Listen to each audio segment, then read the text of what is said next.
Hello সবাইকে, তোমাদের সাথে একটা ভিডিও শেয়ার করতে চলে আসলাম। তো আজকে হঠাৎ করে এক জায়গায় যাওয়ার প্ল্যান হয়ে গেল। যে প্ল্যান তো ছিল বাড়ি যাওয়ার, কিন্তু ওই প্ল্যানটা কোনোভাবেই সাকসেস হয়নি। তো তার জন্য মনটাকে ভালো রাখার জন্য আমি এক জায়গায় যাচ্ছি। কোথায় যাচ্ছি তোমাদের সাথে শেয়ার করছি। তো যাওয়ার পথে এই যে তালের শাঁসটা আমার অনেকদিন থেকে খাওয়ার ইচ্ছা ছিল, তো সেই জিনিসটা খাওয়া হয়ে ওঠে নাই।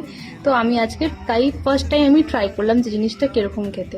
তো আমি দোকানওয়ালাকে জিজ্ঞেস করছিলাম যে কি নাম, ও নামটা যে কি বলে ঠিক আমি জানি না। তো আমার হাজবেন্ড বললো যে এটা তাল, যাই হোক তালের শাঁস আর কি। তো আমার কাছে সেরকম একটা টেস্ট লাগেনি না বললেই চলে, মানে ওই একটা নারকেলের মতনই টেস্ট ছিল। তো ওটা খাওয়ার পরে আর এতটা রৌদ্র পড়ছে ব্যাঙ্গালোরে, মানে কি বলবো, মানে খুবই গরম, যেটা আমি কালকেও শেয়ার করলাম যে গরম প্রচণ্ড পড়ছে। যাই হোক, গরমের মধ্যে পেট ঠান্ডা করার জন্য এটা বললো ঠান্ডা নাকি জিনিসটা। তো এটা আমি যেহেতু ফার্স্ট টাইম খাচ্ছি, এটার উপরে স্কিনটাও ফেলতে আমার খুব অসুবিধা হচ্ছিল।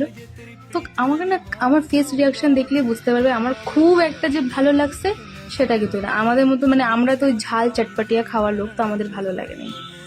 আর হ্যাঁ, তোমরা যেটা দেখছো সেটাই, আমি গেছিলাম আজকে ফোন কেনার জন্য।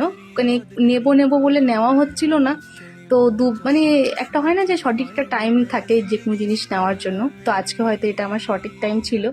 তো খুব কনফিউশন ছিল যে এই মডেলটা আমি নিতে গেছিলাম, মডেলটা আমি পাইনি।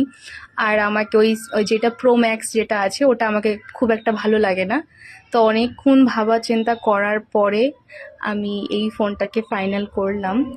তো মানে আমাকে খুব একটা ভালো লাগে নাই, তো সবার চয়েসেই নিলাম আর কি। যে কালারটা আমার পছন্দ করছিলাম সেই কালারটাও নেই, এই হোয়াইট কালারটাই ছিল। তো এই ফোনটাই নিলাম। আর তোমাদের কাছে ফোনটা কেমন লাগছে একটু কমেন্ট করে জানাবে। হ্যাঁ, চলো।